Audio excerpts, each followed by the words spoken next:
ladies, gents, and NBs. You've just entered the Last Save Lounge, a weekly interview show all about the games that saved our progress and a little bit of us. I'm your host, Aaron Turbo Hoodie Amendola, and I'm just pickled you're here. Hey, if you haven't subscribed already, go ahead and click whatever doodly-doo you gotta click so that we can become a giant, unwieldy podcast kaiju. As a reminder, every little bit counts. New episodes every Tuesday wherever you get your podcasts, with clips and video episodes on TikTok, Instagram, and YouTube. Y'all, I was talking to our guest before the episode started, and I was telling them I was very interested in their TikTok content, just because we seem to have a lot of games in common that we really enjoy. We tend to enjoy these, what I like to call Metroidvania games where the only difficulty is not knowing, and knowledge gives you power. It gives you that wherewithal you need to succeed in the rest of the game. So I'm very excited to have them on today. I'm, of course, talking about Devin from AnythingThatGames. Devin, how are you doing? Good. Thanks for having me today, Aaron. I'm excited to talk about some games with you. Yeah, I'm excited for no technical difficulties from here on out whatsoever. It's Fury Road, baby. We're going straight through it. Yeah. Fire and Chrome. Let's do this.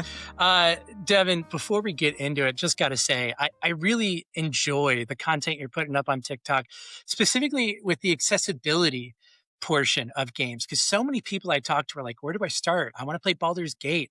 I want to play Marathon. And I'm like, whoa, those are pretty intense.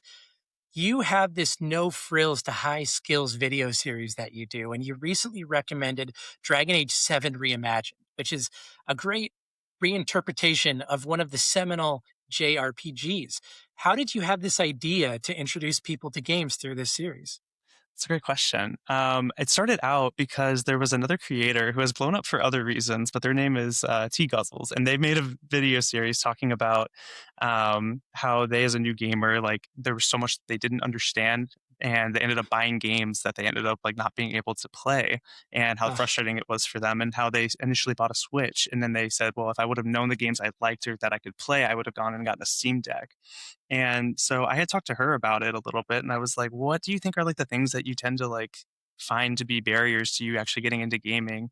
And that conversation was really informative for me in thinking about like things that felt like common knowledge to me, like how do you aim in first person, for example? Like that is something that is just not natural to someone who doesn't play video games, and it takes a while to learn. And then that got me thinking about my favorite game, which we'll talk about later, and how I learned to play that and how much of a struggle it was at first for someone who had never played in a first-person camera perspective. So I wanted to think about also in kind of putting this in context, like the games industry isn't really growing. Like there are a lot of people who, like a lot of the gamers that we have today just are folks who have been playing games. And I wanted to think about like, well, how do we bring more people in? And I think the way we do that is by making it approachable and accessible while still maintaining the sort of like depth and sort of expansiveness that existing players expect. But I think you can do both. And so No Frills to High Skills was my idea of like, how do I put new gamers and experienced players together into one place so they can all talk about the games that they love? Yeah, and it's such a fantastic idea, because there are stories that you have to mine your way into with these sometimes 70, 80-hour RPGs. You know, I would love to recommend people Metaphor, Refantazio, or Persona, so many Atlas games and Final Fantasy games, but it often comes with that caveat. It gets really good after the tutorial 10 hours in. You know, I'm reminded of when my wife, then girlfriend, when we started dating, she was way more in the board games. I was way more in the video games. And so we gave each other kind of a crash course in each other's hobbies. And she really wanted to play some of these heavy hitters like BioShock. And I watched her struggle at first with learning how to move in 3D space. It's not something that's innately intuitive. You're using both thumbsticks at the same time. Oftentimes, like even in Portal, you have to look all around this room and then solve puzzles, and it just doesn't come naturally. But, you know, I'm very proud. She's played like pretty much every mainstay first-person shooter at this point, and now I'm like, I have nothing left to show you. I'm sorry. But I think you bring up a really good point. There's not a lot of growth in the industry right now. It's a closed gate, but it's a really pretty looking gate. I'd love to tell people play Subnautica, Mm. play Silent Hill 2, but there's so many caveats that come with that. So then I got to ask you, what was your first no frills to high skills experience? What was that first game like for you? Oh my gosh, that's such a good question. Um, the first game that got me into the hobby, I mean, one of my oldest memories, I think, is playing Perfect Dark on the Nintendo 64 with my dad, which was not appropriate for a 3-year-old in a lot of ways. But I remember because the Nintendo 64 controller, for folks who, maybe aren't familiar, it only had one joystick. And so Hmm. the camera would like auto aim at enemies for you a little bit. But I still struggled a lot moving around in those spaces. And I remember like trying to beat the final level with my dad, and like we could never do it because I would always die on the way to the final boss. Um, and looking back, like I went and replayed that game a few years ago, and it holds up questionably well.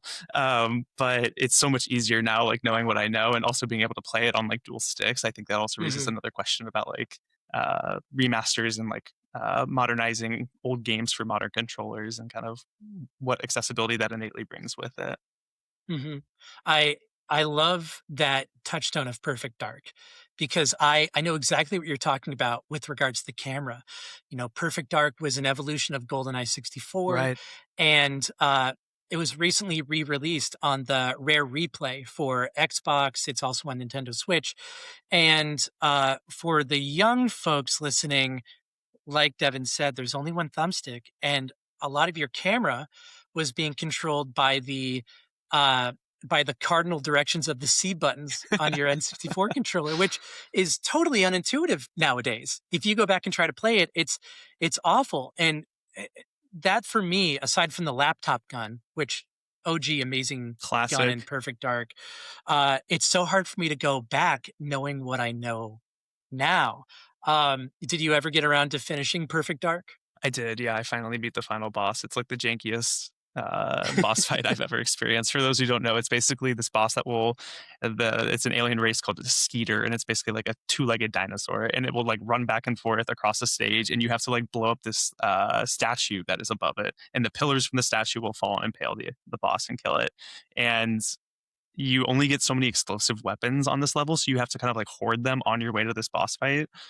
So it takes a lot of like runs and repetition to like actually get there. But I'm an MLG gamer now, so obviously I got through it, and yeah, I could say the ending was worth it. You just like walk through a portal and it's credits rolled. So Joanna Dark, one of the real ones. I think she stands up there with Lara Croft and a lot of the other video game heroines, modern day, like Aloy. for sure. She really paved the way. Um, you said that you played that game with your dad. Was your family a family of gamers, or is that a new hobby? That's a great question. It's a little bit of a mixed experience. So my dad played like older consoles with us, like the N64 I mentioned. But it was like beyond that generation was like the graphics I think got a little too real for him, and he just like lost interest completely. And so then as I got older, I think video games became more of like an antagonistic thing because I still stayed with the hobby, but he was like, "Why are you spending all your time playing these games? Why don't you come play pool with me in the basement?" I was like, We "Dad, could play pool on the Nintendo. that's what I'm saying." The one thing he did get into though was Wii Sports Golf. He was very into Wii Sports Golf, as all Midwestern fathers I think were at one point. That's the great equalizer. Mm, Uh, I played Wii Sports Bowling with my dad, and I think at the time he was like 65, but I very nearly saw him go through the TV. It really felt like an accessibility moment for so many different families because if you were my dad, uh, and you're not, for the record. He doesn't get into like sci-fi fantasy. It just he supported me in my love of like Star Wars and Lord of the Rings and what have you, but it was just a bridge too far. But Wii Sports was somewhere we could relate because he loved golf, and he'd be like, "I can do my swing, I can do everything." I was so excited for the next generation of motion games to come out because I really thought this is when everybody gets into it. But then you saw a lot of like Wii Slop hit. mhm. Like for every Boom Blocks by Steven Spielberg, you had like 100 really half-assed pool games that never really worked as well. So disappointing. Yeah, well, you Um, even think about, like, the Kinect era too, like, there were so many amazing, like, launch titles like Kinectimals, and, like, it really felt like we were kind of on the verge of a new era of gaming where, like, controllers were gonna become, potentially obsolete, and thinking about, like, the push into VR too, and yeah, that sort of, potential sort of withered away a little bit, I think. yeah, yeah, although I will vouch for Star Wars Connect because they essentially just took Dance Central, put it in the game. You could dance as Han Solo, you could dance as Lando Calrissian. It was a beautiful thing. It was too beautiful to keep going, apparently. I'm just imagining Chewbacca throwing ass.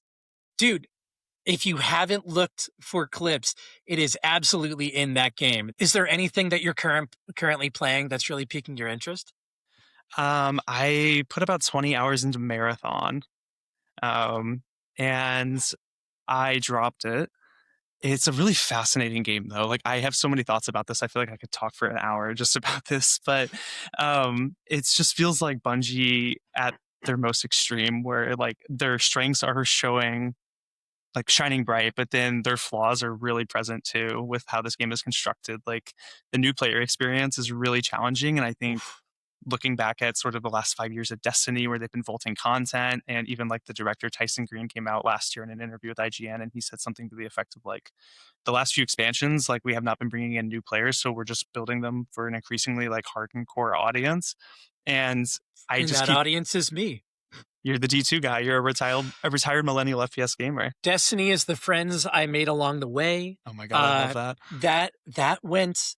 Destiny became. It was already my main game, but when COVID hit, it was like, all right, raids every week. Let's bring people in.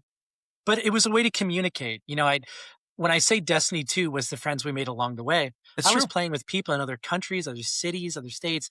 It was a beautiful thing. But I feel you with Marathon. We really tried to jump on, and we're hardened D2 vets, and we were having so much trouble just figuring out, like, the UI is gorgeous, but it's a little busy. Yes. And I would really just love to funnel the players a little bit more straightforward to what you're supposed to do.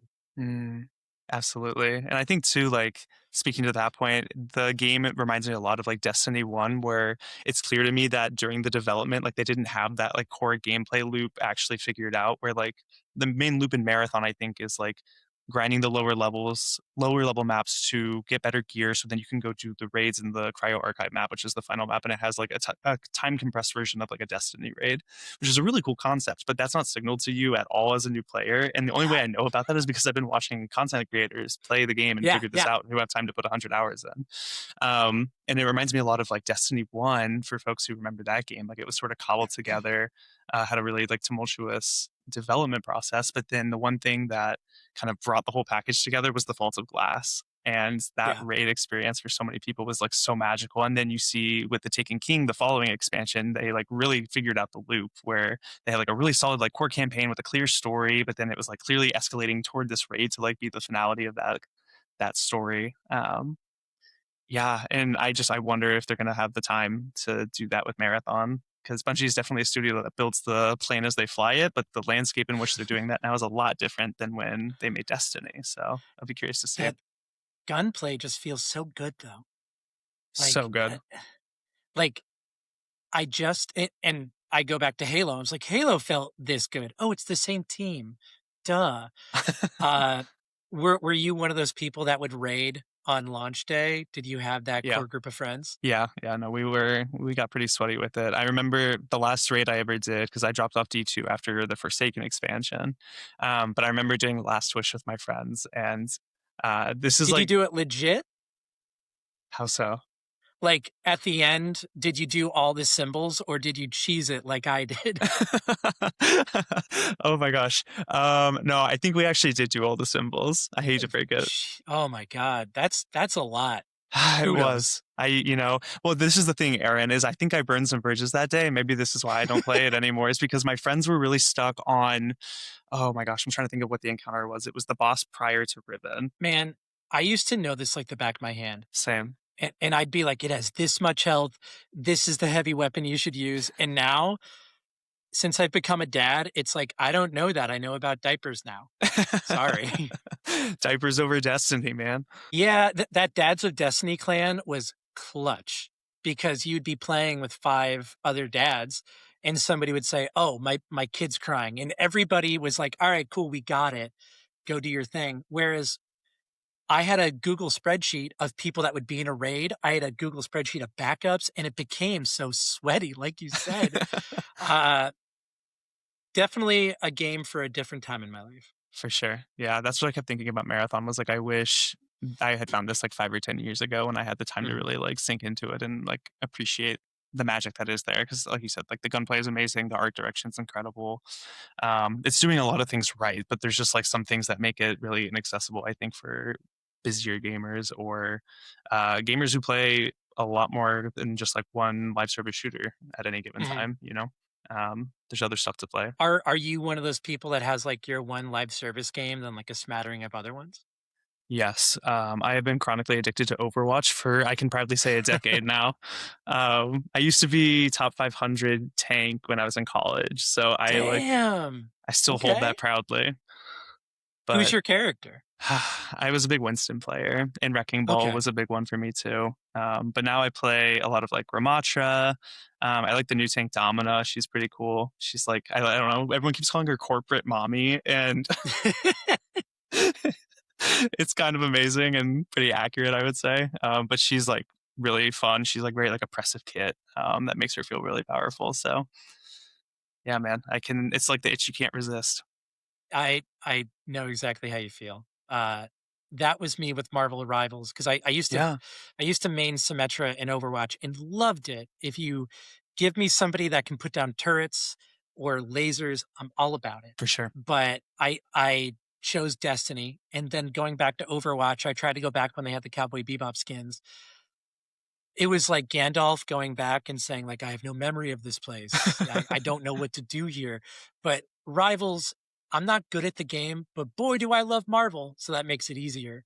Um, I love that. I never would have guessed that. That's really amazing. Because Overwatch to me is like, "Oh, you're a hardcore gamer. Eh, You're like the old guard of people, not the high guard. That game's dead." that one is But, sad. like, you are the type of person that can read the field and knows how to rock, paper, scissors the other characters there. What is it like being on a leaderboard that high with a character? Um, I have to say the ego did get to me a little bit. I definitely had a complex amongst my college friend group, and I regret it intensely. But I don't know, man. I think that like if you look at like some of my other favorite titles, like you mentioned Blueprints or Outer Wilds, like I think there's like a lot of shared DNA with like Overwatch at its highest level is really just like a game of like chess, but they add new pieces and the board changes constantly. Like I Mhm. think there is like a puzzle element to it that I think folks who enjoy more hardcore puzzlers would actually really enjoy. Yeah, yeah, there's that on the fly change of mechanics you really have to consider in games like that. Mm. I love this because when I think about your content, I think about this like high intellect galaxy brain puzzle content creator, but also you'd kick my ass in Overwatch, which is fairly intimidating. Um, Before we go to the mid-tro, I have a selfish question, but as somebody that puts themselves on camera, and has, let's say a coif, can you drop the hair care routine? Because I'm kind of new to like longer hair and like you have such luscious locks. Thank you so much. Yeah, this is something I'm very proud of. It took me years to figure out I even had curly hair because my hair used to be a lot shorter. I had like a fade at one point when I was in college. Like, I don't know, I wasn't out yet, so I was just kind of figuring it out. But my mom has like very bright red orange hair and very curly like mine, and so I learned a lot from her. But my routine is curling conditioner in the shower, and then you put a leave-in in, and then as soon as you get out, you brush it and then you put like a curling cream in it. I usually go for a cream now instead of a gel because I have a lot of weight with my hair, and so a Mhm. cream doesn't weigh it down as bad. And then some mousse at the roots to get it nice and voluminous, and you're ready to roll. I love that. I feel like Like, I've come into my hair journey fairly late, but I'm noticing, like, I have actual curls, Yeah. and my stylist is like, "I'm so happy you're not scared of your curls," and I'm like, "I just wish somebody told me about it." My dad had a short crew cut, my mom always had a perm, Yeah. like, somebody should have told me, so it's really cool to see another gamer that, like, puts work into their hair like that. Thank you for Yeah. answering I that. got you. Well, I'm gonna ask people for a dollar, and when I come back, we're gonna get into your favorite game. So, listeners, as you may well know, if you've listened to the show, you know that the Last Save Lounge is supported by listeners like you with Patreon. You can go to patreon.com/hoodieweather and give us a buck. A buck will help the show grow. It'll help it keep going. And you will get a bonus segment each week, a bundle of Hoodie Weather tabletop games and ad-free episodes in your feeds. And hey, if times are tough, I think you are too. You don't have to give me a dollar. You can rate or review us on your podcast app of choice. In fact, I had their name around here somewhere. Somebody named Glenn reviewed us on Apple Podcasts. Thank you, Glenn. That's great. 5 stars. We got about 11 or 12 reviews on there now. And that's the sort of thing that helps the show pop up in the algorithm. So if you're on Apple, Spotify, Pocket Cast, Overcast, I could name 5 more podcast providers, and I could make them up, and you'd be like, yeah, that sounds legit. Just tell your friends, tell your rivals. I'm not picky. I'll take them all. That brings us back to our guest for this week's show, Devin from AnythingThatGames. And Devin, this is the big question of the show. What is your favorite game of all time? Mm. I had such a hard time deciding on just one, but I looked for the intersection of historical memory and incredible gameplay, and I went with Halo Reach. Okay, I'm so excited about this because when I saw your 5 4 3 2 1, I was like, Halo's so interesting, and we've talked so much about Bungie's kind of lore so far. So, were you always a Halo fan? Was there something about this one that really touched you? Tell me more. No, so growing up, I only had Nintendo consoles. I had like a Game Boy, a DS, I had a GameCube, a Wii, but one of my neighbors had an Xbox 360, and I remember going over to his house and I saw his dad playing Halo Reach, and I just was mesmerized by this game because it was at a different like level of graphical fidelity. It had a really like mature tone of that was a lot different than a lot of the games I had played. I mentioned I had played like first person shooters like Perfect Dark before, Hmm. but even that has like kind of a wacky sort of tone. There's like a alien named Elvis who like Yeah. also wears like a striped American flag vest. Like it's different, but there was something serious about this game. And so I bargained with my parents and I did like a bunch of manual labor that summer for them around the house and in the yard. And eventually they let me get an Xbox 360 with Halo. And there was just something about this game. It was like my first real foray into multiplayer online, um, multiplayer shooters specifically. There was just such an incredible social sandbox about this game that feels like such a time capsule now when you look back at it. Like Yeah. there's nothing quite like it anymore. And I think that's in large part because of how progression systems are developed now, because I think Reach's progression model shaped the social landscape of that game in a way that you can't get anymore unless you like have a full box product. And even when you do, like there are still battle passes, there's still ongoing cosmetics. Like everything's a transaction instead of a relationship. And that game was a relationship for me for sure. Talk about a quote that feels so true. So Halo Reach, I remember exactly where I was. It came out the year I moved to Chicago, and my dumbass got the biggest version, the one that had like the statue. Yeah, yeah.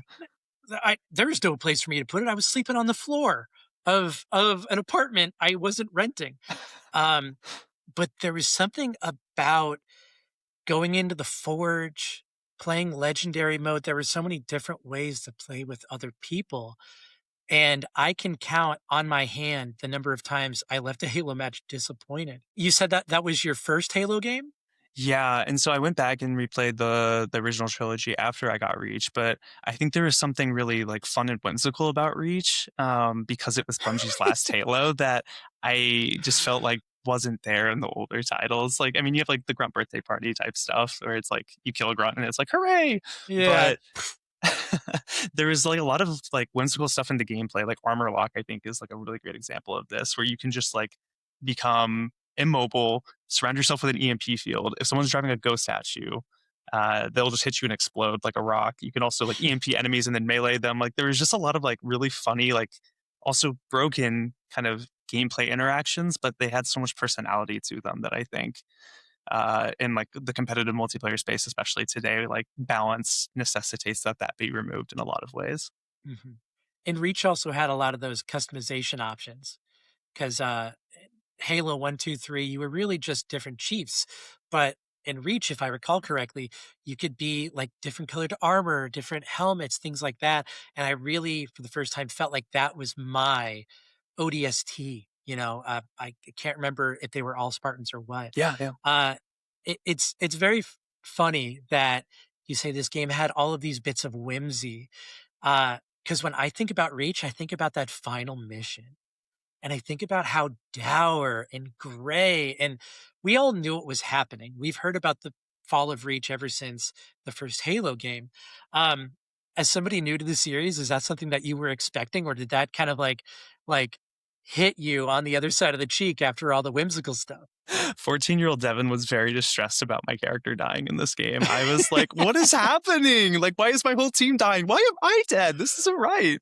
And I think too that like speaks to Bungie really like wanting to tell an untraditional story. And I think is also part of the whimsy of this game is like they kind of went against a lot of like the previous constraints or conventions that they had designed the previous Halo games around. Um, and I think of that last level and like the way that your visor starts to crack as you take more damage and then you can't see your HUD anymore. And even that is something that like I don't think Bungie really brought back into until Marathon recently, where they like really played with the UI and the HUD in a way to like telling the story. Um, yeah, man, just incredible. Yeah, I'm reliving so many moments of those games now, and it feels like I can chart a little bit of the trajectory for you because you've said that you played a ton of Overwatch, you were a Destiny 2 person. It sounds like this was kind of a turning point for you, like when you found this game. Do you remember anything else about that time in your life where like I have Halo Reach, this part is cracking open this whole other field of view for other media for me? Do you remember anything else about that time? Yeah, definitely. I had a neighbor who was really into the Battlefield series, and Battlefield 3 was really big at that time. Um, and being able to like not just like hear about these games all the time, but to be actually able to like hang out with my friends on the school bus and then like play outside. And then as soon as we're done, we're like, okay, no, we have to go inside. We have to play some matches. Um, and I think back to like getting involved with like the sandbox of Battlefield and like how dynamic it was at the time compared to everything else I had played. And then, I think back up to like E3. I think it was E3 2013 or RIP. 14. RIP. When they revealed Battlefield 4 and they showed the map Siege of Shanghai where you have this like giant skyscraper just collapsing. And it just felt like a time of like rapid change in my relationship with gaming where I was like realizing that this was like an evolving art form. This wasn't just like new games pop up on the shelf at the store and I go grab them. I was like, people are like working on these things and like imagining new ways of us experiencing these worlds together and like how we relate to each other within these worlds. And like, it was just, it's art. Like, I think that was a real turning point for me. It was like, this medium is art. Yeah, truly, truly, and it's not unheard of, but it's a little unusual to experience that through a massive multiplayer online first person shooter. But truly, like when I think about games as art, that whole thing. Everyone talks about Shadow of the Colossus, talk about Ico, all those games that feel like art house movies. But we talked about it earlier in the episode, a game that allows me to express myself through the gameplay, through the customization of my Spartan, through my loadout, like in Destiny. That was something I didn't realize I wanted. And the thing about Halo is it expresses itself right back at you by saying you're having all this fun. The grunts will do their grunt birthday party and they will explode into confetti. But also, this is a story about how war is ultimately bad. This is a story about how at the end of the day, people die. People that are close to you, your friends in your co-op party will keel over and they're light will just extinguish from their eyes. I think it's very pertinent to think about those games in the same conversation, even though we're not always inclined to do so. Absolutely, and I think that's, like, one of the shames I often find about multiplayer shooters like that is, like, ones with such rich lore like Halo that is, like, clearly anti-war, anti-genocide that, the core player base often overlooks that because they kind of take the art at face value and, like, Yeah, they're just, like, here to, like, shoot aliens or, like, beat up space marines or whatever, but, like, there are so many, like, subtexts to these games that, tell really important stories and, like, imbue values into us that we should yeah. carry into the real world. That whole story about John 117, I think, That with guy. take yeah, yeah, they put him in a suit from a young age and gave him a gun, and that's all he knows. Like, when Cortana shows him empathy, he rejects it, and there's something so horrifying about that. But we have examples of that in modern literature, like Ender's Game. Like, there's so many things that games have gotten from other mediums that translated them into, for me, more accessible ways. Like, I'm not a huge reader. My wife can read 7 books a week, and it's so intimidating. But I have the ability to sit down and be like, I'm going to finish Blueprints in a day. I didn't do that. I made that up. I was That gonna say, was are you a sicko? What how did you n- do that? no, no, but like, she and I played Blueprints next to each other with different notebooks, and we would trade solution. It was a bad example, but like, it's my favorite way to get stories. Mm, The Seance of Blake Manor last year was such a great little contained story that I was able to get through in a week. And thinking about games like that and The Root Trees Are Dead, where you learn about what people are capable of when jealousy, deceit, and resentment are like the highest emotions at play, mhm. really inform me about kind of the human condition. And some people get that from books, other people get that from games. Um, I love that Halo Reach is your game. Uh, Having gone back to the other games in the oeuvre, you said Halo Reach is your favorite one. Is there any one that's like a runner up for you? I really I don't think it can be because I mean, after that, I played Halo 4, which Uh, was fundamentally, like, a different game, like, the antithesis of whimsy, I would say.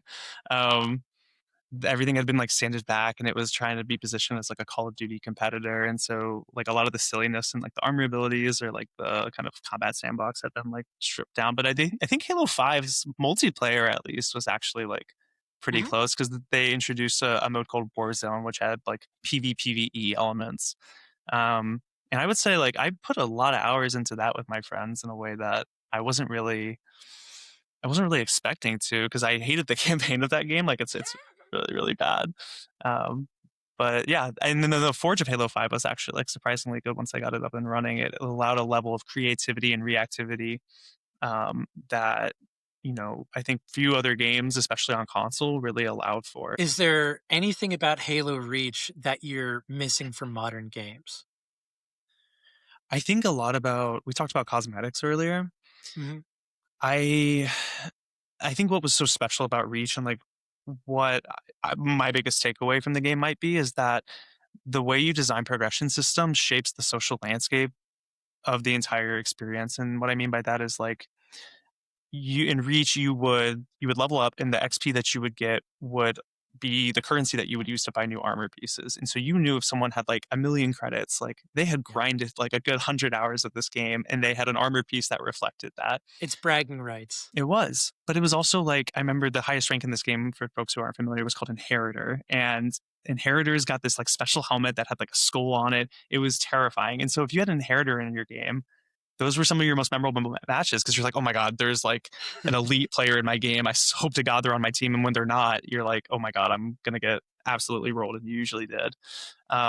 But because cosmetics now are transactional, you don't really get that same feeling of like my partner and I play Fortnite together, and it's like I play as Yuji Itadori, and then I kill Perry the Platypus, and it's like this is we're playing dress up. Like it's not actually meaning anything. It's not like our presentation is not reflective of any accomplishment or relationship Mhm. that we have to this game, other than that we both put our credit Yeah, you can cards on buy the file. levels in the battle pass. Anyone can be Bugs Bunny now. Exactly. exactly. So I think the progression model that Reach had is one of my favorites of like any multiplayer shooter, full stop. And I think even when they were talking about like Halo Infinite, they said that they were really like drawing on Reach to drive how they wanted to do that. And I think they kind of And what happened to that game? huh. Where'd that go? We're doing another remake of another remake, you know? That's where we're Oh, at now. It's unfortunate. yeah. That makes me that bums me out. It's a really intelligent way to look at it. And I'm thinking, in Destiny, it was a little less so because they didn't dive into the cosmetics whole hog to start, Mhm. but you could tell if somebody had raid weapons. Like if somebody had Vision of Confluence, you were like, oh, they've beaten it, and they've beaten Atheon. And more than that, if somebody came out with like a full armor set and everything, you're like, all right, this person knows what they're doing. And Absolutely. most of the time, they would be kind, but you would always encounter that one guy who's like, know the raid mechanics, Galahorn, this, that. And if you don't know what you're doing, get the hell out. And I was like, come on, man. Can't we be nice? What was the sniper from Crota's End? The one that would like reload if you hit all of its crits, like something needle, Black Spindle. Yeah, yeah. And it was brought back as another name. Yeah, I think of that too, where it's like, yeah, they were accomplishments, and but they were also like social gatekeeping, which I think is like an Yeah. interesting angle that Destiny took that I think eventually they kind of rolled back through balance. Like Gjallarhorn, I remember like crying when I got that from a random chest in the Vault of Glass, like right outside the Gorgons. I was like, oh my God, I'm not going to get excluded anymore. This is beautiful. The Gorgon maze, one of my favorite moments in gaming, because once I knew what to do, Yeah. I would I was very big on Fireteam Finder. I would love helping people through Yeah. these raids. And I would always be like, "Oh, go straight down that cavern. Oh, you can't kill that thing? Unload all your heavy at it." And they'd be like, I can't get past it." They're like, all right, now we'll do it the right way." Right, But it was right. so much fun to like experience those moments over and over of the devs just fucking with people and then being like, "All right, now let's come and do a hug." Like one of my favorite things would be taking new lights, starting a raid, and I'd say, "There's something called the dance buff. Before every flag, you all have to dance and you all have to give compliments to each other. And that gets you 2 times damage." And they'd be like, "I don't know." And I'm like, "I've done this before. Please trust me." But like it was such a fun way to like invite camaraderie within the game. Oh, I want to go back and play Halo Reach now. I never thought I would say that. That's fantastic. Yeah. Um, because you mentioned Fortnite, I have to circle back to that because my wife has what she calls emotional support night matches every night. Mm. Uh, Loves playing Fortnite. We play as a family. We play with my sister-in-law and we play with our nieces and nephews, and it's a great way to just sort of, throw on a costume and go shoot each other for a while, and catch up on our days. So, I am curious, what is your preferred outfit for Fortnite when you're playing with your partner? We have matching skins, I'll say that. I love that. I love that so much. It's like I don't even know how to describe it. It's like a white outfit, and yeah, we both have masks on, and she has a katana, and I have like a baseball bat or something. But we like every time we boot up the game, we like go through the shop and we like look for the couple skins. And they recently had like the new skins, and she was like, "You can be Bugs Bunny, and I can be I forget the girl bunny's name from Space Jam, but Oh, Lola. Lola Bunny, yeah." Yeah. Um, and yeah, we always are joking about what we could be together if we were willing to give Epic Games our credit card, and Yeah. we always show a great amount of restraint, but it is difficult sometimes. I've shown a great amount of restraint recently. We had Andrew Staley of High Voltage Studios on not Yeah. too long ago. He designed some of the cosmetics, some of the wraps for Fortnite, and every so often he'll be like, "You'll like what we're having come down the pipeline," and I'm like, "Tell me your secrets." Um, it's such fun dress up, and I've gone from playing a lot of Minecraft and Pocopia back into Lego Fortnite. Um, let's just hope that the money they have is enough. Well, they have 1,000 less employees now, so maybe they'll be I know, satisfied. I know. But I do think there's Uh, something like Dada-esque about the cosmetics in Fortnite. I do want to touch on is like, um, like it feels reflective of the times we're in, where like everyone is looking for every experience in one space, and almost as like an emotional palate cleanser in a way, where it's like the world's on fire, but at least like Bugs Bunny and Deku from My Hero Academia can like hit the gritty together in Fortnite, you know? Yeah. And so in that way, I think Fortnite feels uniquely absurd in this current moment. Yeah, it is very Dada-esque, as you said, because seeing like Billie Eilish take a headshot against Ares from Tron, whoever bought that skin, uh, you can't help but laugh, but you also can't take it too seriously. Um, it's a nice escape from everything being on fire, because at least right now, my media diet used to be a lot heavier. Mm, So I'm looking for those moments of levity, and thank God stuff like, Resident Evil Requiem is so absurd, and I don't think they wanted that 5 years ago when they started developing Requiem, but nowadays, you just kinda have to laugh at some of that stuff. mm. Uh, and that's why Reach works so well. Shooting grunts and seeing confetti pop out. Absolutely lovely. Nothing better. Well, we're gonna go ahead and wrap up. But Devin, before we go, I know that I gave you a shout out for Anything That Games on TikTok. If people wanted to hear more, uh, feel free to plug whatever you want. Yeah, you can find me at AnythingThatGames on TikTok, YouTube, and Instagram. And I mostly do short form content, but I do have some long form content currently on the pipeline. So you'll be able to find that on YouTube here shortly. Awesome. I love that. And I'll vouch, Devin's content is so much fun. Why do you think I invited them on the show today? But just delighted with the conversation that we had. Devin, like I said, thanks for joining us.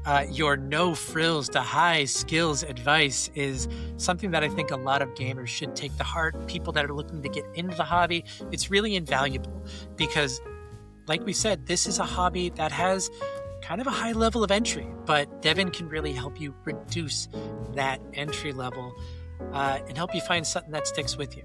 Thanks so much, Aaron. I appreciate you having me, and thanks for the plug. Yeah, of course. And for all of you listening out there, again, thank you so much for listening to The Last Save Lounge. I'm Aaron Turbo Hoodie Amendola. We are produced by Hoodie Weather, creating comfy games and podcasts broken in like your favorite hoodie.